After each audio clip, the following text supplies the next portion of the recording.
وہ سب کچھ بتا سکتا ہے، اس حقیقت سے آگاہ کر سکتا ہے۔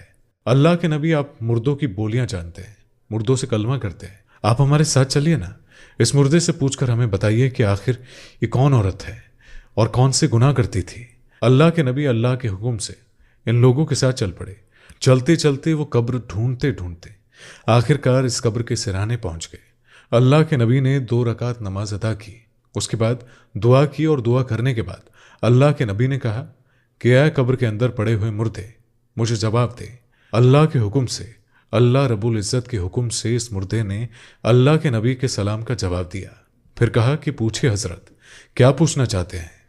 اللہ کے حکم سے اللہ کے نبی نے پوچھا کہ یہ تو بتا کہ یہ جو مردہ عورت ہے جس کی وجہ سے پورا علاقہ پریشان ہے، آخر یہ عورت کون تھی اور اس نے کون سے ایسے گناہ کیے تھے کہ اس کے گناہوں نے اس کی تمام عبادت ضائع کر دی، اس کو اللہ کے غضب کا نشانہ بنا دیا، اور اس عبادت گزار عورت کو اللہ نے لوگوں کے سامنے عبرت کا نشانہ بنا دیا۔ اس مردے کو اللہ نے بولنے کی طاقت عطا فرمائی۔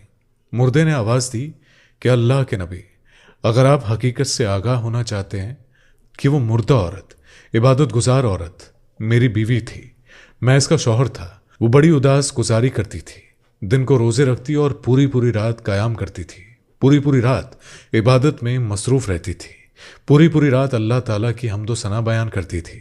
میں گناہ گار تھا، میں گناہوں پر گناہ کر رہا تھا، لیکن میری بیوی عبادت گزار تھی۔ جب میں گناہ کرتا تھا تو میری بیوی مجھے میرے گناہوں کے تانے دیتی تھی اور کہتی تھی کہ تجھے ایک متقی پرہیزگار بیوی جو مل گئی ہے، پھر بھی تو گناہ کرتا ہے۔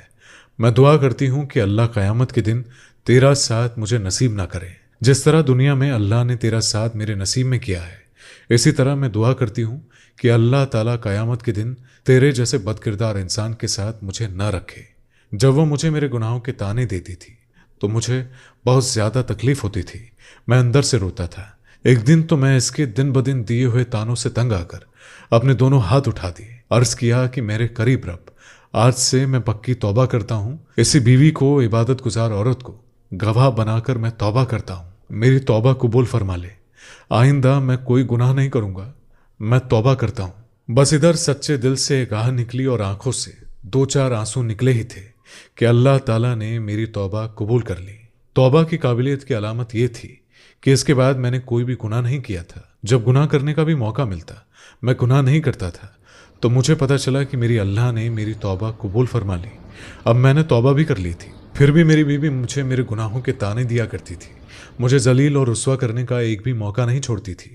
گناہوں کے تانے دیا کرتی تھی کہ تو شرابی تھا، تو جواری تھا، تو کمینہ تھا، اپنی عبادت پر فخر کرتی تھی۔ میں اس کا شوہر تھا اور پورے دن اس کے لیے خاک چھانتا تھا، کڑکتی دھوپ میں پورا دن کام پر جاتا اور روزی روٹی کماتا کہ مجھے کچھ ملے نہ ملے، میری عبادت گزار بیوی کو کھانے کے لیے کچھ مل جائے۔ پورا دن خاک چھانتا تھا اور روزی روٹی کماتا تھا۔ شام کو گھر آ کر میں خود اپنے ہاتھوں سے آٹا گوندھ لیتا تھا، اپنے ہاتھوں سے روٹی پکاتا تھا، روٹی تیار کر کے اپنے ہاتھوں سے بھی خود کھاتا، اپنی بیوی کو بھی کھلاتا، مصلے کے اوپر بیٹھی بیوی کے منہ میں بھی روٹی کا نوالا ڈالتا، اسے کام نہیں کرنے دیتا، اس وجہ سے کہ وہ ایک پل کے لیے بھی عبادت سے خالی نہ ہو جائے۔ ایک لمحے کی غفلت بھی میں برداشت نہیں کرتا تھا، نہ تو میری بیوی برداشت کرتی تھی، لیکن بجے میری شکر گزاری کرنے کے جب اسے غصہ آتا تھا تو مجھے یہ میرے سب گناہوں کے تانے دیا کرتی تھی، حالانکہ میں توبہ کر چکا تھا۔ اللہ تعالیٰ نے میرے ان تمام گناہوں کو معاف کر دیا تھا، پھر بھی جب اسے غصہ آتا تھا تو مجھے میرے سب گناہوں کے وہ تانے دیا کرتی تھی، میرا دل دکھاتی تھی، میرے زخموں پر نمک چھڑکتی تھی، میں پورا دن روتا رہتا تھا اور اس کے لیے روزی روٹی کا بھی بندوبست کرتا رہتا تھا۔ اسی بیوی کی وجہ سے دن میں 5 مرتبہ میری آنکھیں رونے پر مجبور ہو جاتی تھی، میری آنکھوں سے خون کے آنسو نکلتے تھے، روتے روتے سہتے سہتے میں تاب نہ لا سکا، میرا جگر پھٹ گیا، مجھے دل کا دورہ پڑا اور میں مر گیا، اس دنیا سے رخصت ہو گیا۔ مرنے سے پہلے میں نے دعا کی تھی کہ اللہ قیامت کے دن اگر تیری یہ عبادت گزار جنت میں چلی گئی تو میں جنت میں نہیں جاؤں گا، کیونکہ اس عورت نے خود ہی تو دعا کی تھی کہ قیامت کے دن مجھے شوہر کا ساتھ نہیں چاہیے۔ سنو، اللہ تعالیٰ نے میرے توبہ قبول فرمائی، اللہ تعالیٰ نے اس عبادت گزار عورت کی دعا قبول فرمائی۔ اس نے کہا تھا کہ اللہ قیامت کے دن میں اس گنہگار کے ساتھ نہیں رہنا چاہتی، اس شوہر کا ساتھ نہیں چاہتی۔ اللہ نے اپنے کرم کے صدقے میری توبہ کو قابلیت کا شرف عطا فرمایا اور اللہ تعالیٰ نے مجھے جنت میں اعلیٰ مقام دے دیا۔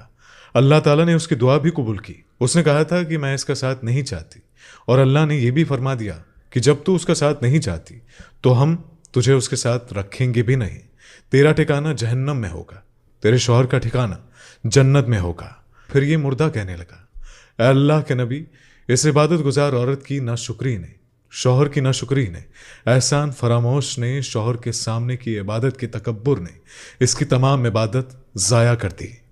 پیارے دوستو، حسن کو، مال کو، دولت کو، جوان کو، یہاں تک کہ عبادت گزار بھی ہو تو تکبر انسان کو تباہ اور برباد کر کے چھوڑتا ہے، انسان کو زوال کا شکار کر کے ہی چھوڑتا ہے، انسان کو ذلیل رسوا کر کے ہی دم لیتا ہے۔ شوہر کی ناشکری نے، احسان فراموشی نے، شوہر کی آنکھوں سے نکلے گئے آنسوؤں نے، شوہر کو دی گئی تکلیفوں نے اس کی تمام عبادت کو ضائع کر کے رکھ دیا۔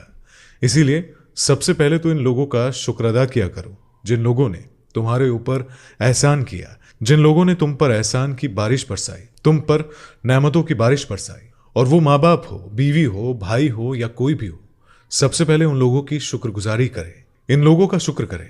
اللہ تعالیٰ نے اس عورت کو عذاب میں مبتلا کیا تو پھر لوگوں نے اس کو اس قبرستان میں دفنانے کے بجائے کسی دوسرے ویرانے جگہ پر دفنانے کا فیصلہ کیا۔ جب اس کی قبر کو کھودا گیا تو قبر میں کیڑے مکوڑے اور سانپ بچھو آ گئے۔ جب اس کو قبر میں لٹایا گیا تو اس کی زبان پر، اس کے منہ پر فوراً ہی ان بچھوؤں نے حملہ کر دیا۔ یہ اس کے گناہوں کی سزا تھی۔ جس زبان سے یہ ناشکری کرتی تھی، اللہ تعالیٰ نے اس کی زبان کے اوپر بچھو کو بٹھا دیا اور اسے جہنم میں پھینک دیا، اس کی تمام عبادت کو ضائع کر دیا۔